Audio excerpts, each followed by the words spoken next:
At first glance, some stories might seem ordinary, but each new detail allows us to see them in a different light, and over time you realize that the most captivating plots are created by reality itself.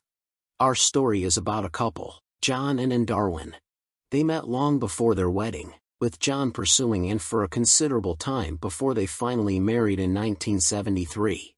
During their married life, the couple had 2 sons, Mark and Anthony. John devoted a significant part of his life to teaching, working as a math teacher at a school for 18 years. Anne initially focused on raising their children, and later took a job as a secretary at a small local company. The most intriguing events unfold in 2002, when both spouses were over 50, and their adult children were already living independently. By 2002, John and Anne had settled in Seaton Carew, a small seaside resort town in northeast England. They owned 13 houses on the coast, and their main source of income came from renting rooms in these houses. This information is sufficient to move on to the key date of our narrative, March 21, 2002. This date became the turning point of the story. That day, John didn't return from work on time. Despite having a rental business, he continued working as a teacher. Naturally, Anne became worried. After calling her husband's workplace, she discovered that he had left the school long ago. Since it was already late evening and further waiting seemed pointless, the woman went to the police station to report her husband's disappearance. The search for the missing man began by questioning the couple's neighbors. One of them indicated that during the day, he noticed a man who looked very much like John heading toward the shoreline with a canoe. John was indeed known for his passion for canoeing. It appears that it was indeed him. The police established the fact that he had gone out to sea. However, the question remained, did he return? More than 40 people and a significant amount of technical equipment participated in the search operation on the water. 3 helicopters and 6 rescue vessels were involved in the operation. In total, the search efforts cost approximately $150,000. The search continued for more than 16 hours, but they were unable to locate the man, although other clues were found. On the coast, they discovered a paddle and a damaged canoe belonging to John Darwin. Essentially, this discovery made further searches futile. Eventually, the authorities made the difficult decision to end the search operation, which was devastating for the missing man's family. John's relatives were crushed with grief. His wife, children, and father, who was still alive. The family didn't even have the opportunity to organize a proper burial, since John's body was presumably somewhere hundreds of nautical miles from shore. The missing man's loved ones hoped that at least the body would be washed ashore by the waves, but this didn't happen. Approximately 1 year later, John was officially declared deceased. The main question facing his family was, how did the tragedy occur? The most plausible explanation was that John, while already at sea in his canoe, suffered a heart attack, resulting in him passing away in the water. Anne, John's wife, now a widow, continued to live in the same house they once shared with her husband. But the house reminded her too much of the past. So in 2007, Anne decided to sell all her property and start fresh, choosing a completely unexpected country, Panama. This choice caused quite a surprise among her children. Of course, the desire to change her living situation seemed understandable, but the choice of Panama specifically seemed strange. Just 3 months after John's widow settled in Panama, something completely unpredictable happened. On December 1, 2007, when 5 years had passed since John Darwin's disappearance, a stranger walked into a London police station. He claimed to have memory loss and no recollection of his recent years. The man added, "I believe my name is John Darwin." After checking the information, law enforcement concluded that before them was, most likely, the same John Darwin who had been considered missing for 5 years. If you enjoyed this video, please support my channel by subscribing and hit the bell icon to never miss my next video. The situation seemed so fantastic that even the police could hardly believe what was happening. To confirm his identity, the presumed John's sons were called, 31-year-old Mark and 29-year-old Anthony. Only after meeting in person could the brothers accept the fact that their father was indeed alive. Surprisingly, it really was him. This incredible story instantly grew from local sensation to national news. Reporters unanimously called what was happening a real miracle. Anne was living in Panama at this time. Naturally, many journalists were eager to be the first to get her comment. Reporter David Lee had the most luck. On December 3rd, he arranged a meeting with Anne in Panama. During their conversation, she expressed extreme astonishment at what had happened and talked about her strong desire to meet with her husband as soon as possible. When the interview ended, Anne and David said goodbye. A few hours later, there was a knock at Anne's Panama home. Opening the door, she saw the same journalist, David Lee. "I'm really sorry, but this will be hard for you to take. Look at this photo," he said, handing her a picture from a year and a half ago. Upon seeing the image, the woman's face instantly changed. For about 5 minutes she stood speechless. Then she said, "I think this is just awful." The next day, the miraculously resurrected John Darwin was detained. Let's now figure out what was really behind this story. And most importantly, what was in the photograph that shocked Anne so much?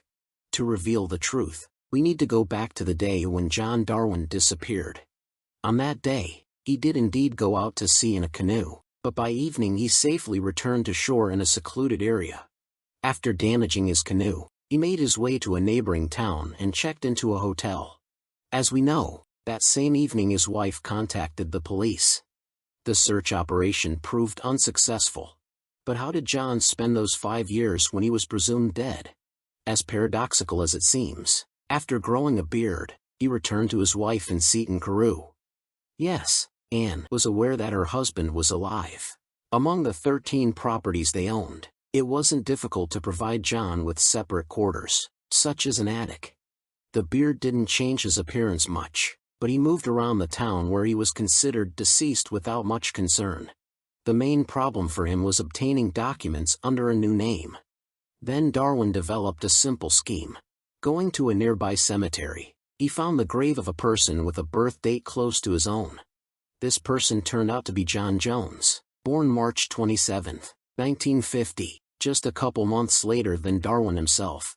This was the identity he decided to take, allowing him to get a passport and other official documents in the name of John Jones.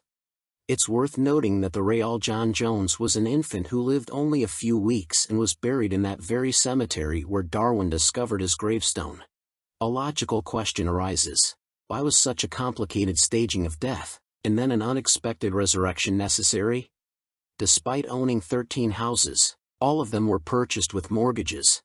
The income from renting these properties didn't cover the loan payments, which put the couple in serious financial trouble. Darwin saw a way out by faking his own passing, which would allow his wife to receive an insurance payout of £500,000. Taking inflation into account and converting to American currency, today this amount is equivalent to approximately $1.5 million. Darwin's plan ultimately succeeded. In 2003, Anne received her husband's death certificate, and soon after, the insurance compensation. The money received not only helped pay off loans but also left the couple with about £200,000 in free cash. In the first years of his death, John spent most of his time not leaving his room, immersed in the virtual world behind his computer.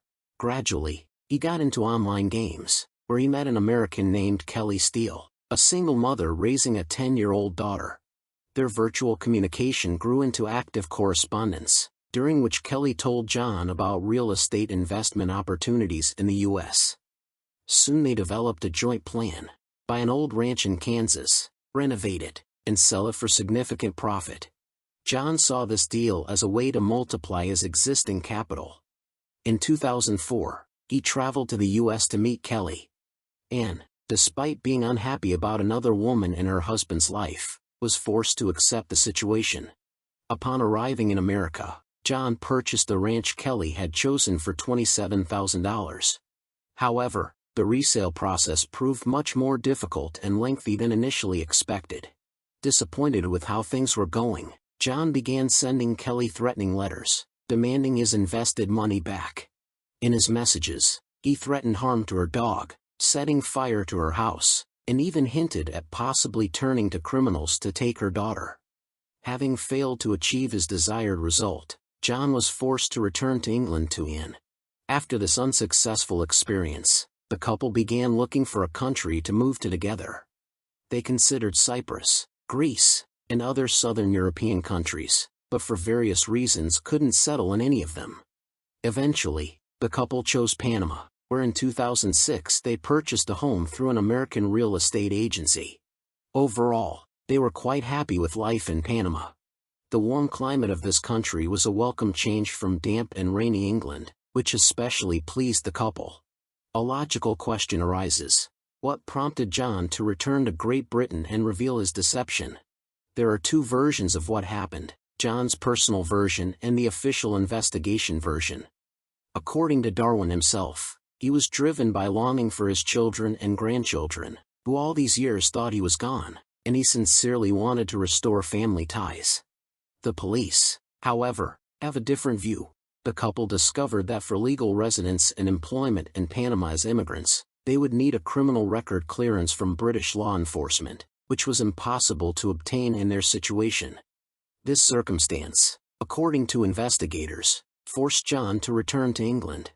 Now that we've figured out one mystery of this story, let's turn to the photograph that ultimately destroyed what seemed to be the perfect plan of the Darwin couple.